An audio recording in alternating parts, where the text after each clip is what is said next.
एक मरतबा ऐसा ही हुआ कि खलीफा हारून रशीद के पास अबू मुआविया अजीज रहमतुल्लाह अलैह, ये बड़े एक बुजुर्ग आलिम दीन थे और आंखों से माजूर थे। तो हारून रशीद ने इनकी दावत की। जब अबू मुआविया अजीज रहमतुल्लाह अलैह वो दावत पर हाजिर हुए और जब खाना खाने का वक्त हुआ तो हाथ धोने का आपने कहा, पानी मंगवाया गया। तो खलीफा हारून रशीद ने वो पानी उठाया और पानी उठाकर जो है ना वो नाबीना आलिम के वो हाथ धुलाने लगा। तो जब हाथ धुला रहा था तो खलीफा हारून रशीद कहने लगा, अभी तारुफ नहीं करवाया था। खलीफा हारून रशीद कहने लगा, कहा कि हुजूर आप जानते हैं कि आपके हाथ कौन धुला रहा है? कहा कि मैं तो नाबीना हूं, मुझे नहीं पता कि आप कौन हैं। कहा कि वक्त का बादशाह, आज के वक्त के बादशाहों को ठोकरें लगी हैं। हर मर्तबा यही नहीं होता कि तकदीर के अंदर ये लिखा हुआ था, तकदीर के अंदर जिल्लत और रुसवाई थी। लेकिन अजीज साथियों, कभी रुसवाइयां अहले इल्म को रुसवा करने से भी मिलती है, कभी रुसवाइयां मसाजिद के उलमा को जलील करने से भी मिलती हैं, और कभी रुसवाइयां मस्जिद के इमाम से नफरत करने से भी इंसान को मिलती हैं। और हुआ क्या कि जब हाथ धुलाए और धुलाने के बाद कहने लगे कि आप जानते मुझे कि मैं कौन हूं? कहा कि मैं नहीं जानता, मैं तो आंखों से नबीना हूं। कहा कि मैं वक्त का बादशाह खलीफा हारून रशीद हूं।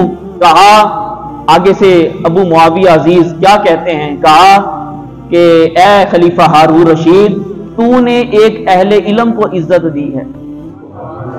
नहीं ना, आपने ज़ौक़ नहीं लिया, बेज़ौक़ होकर ना बैठे इस बात के ऊपर। कहा ए खलीफा हारून रशीद, कहा कि तूने एक अहले इल्म को इज्जत अता की है। कहा अल्लाह ताला तुझे इज्जतों से माला माल फरमा दे। तूने एक आलिमे दीन को इज्जत दी है, प्रोटोकॉल दिया है।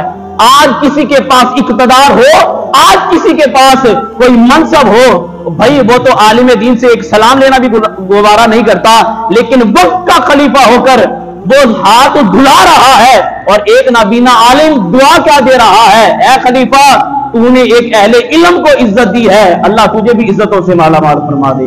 और आगे से खलीफा हारून रशीद क्या कहते हैं, कहा कि ये सब कुछ मैंने ये आपसे दुआ लेने के लिए ही सब कुछ किया था।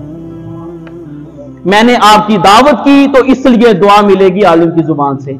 मैंने हाथ धुलाए इसलिए कि आलिम की जुबान से दुआ मिलेगी। और कहा कि जब दुआ मिली तो मेरा मकसद पूरा हो गया कि तेरे इस निकले हुए जुमलों के ऊपर अल्लाह वाक़ियतन मुझे मुआशरे के अंदर इज्जतें भी अता फरमा देगा। तो अजीज साथियों, ये है कि जब तक हुक्मरानों ने, वक्त के इक़्तिदार पर बैठने वालों ने उलमा को इज्जतें दी, उलमा से दुआएं ली, तो अल्लाह ने फिर उनको वक्त की बादशाही के साथ साथ इज्जतें भी अता फरमाई। लेकिन जब से वक्त के हुक्मरानों ने उलमा को हाथ डालना शुरू किया, इनको घरों से उठाना शुरू किया, मसाजिद से उठाना शुरू किया, इनके ऊपर सैयदजादों को घरों से उठाना शुरू किया, उसके बाद हुक्मरानों की जिल्लत और रुसवाई फिर इनका जो है ना वो मुकद्दर बनकर रह गई।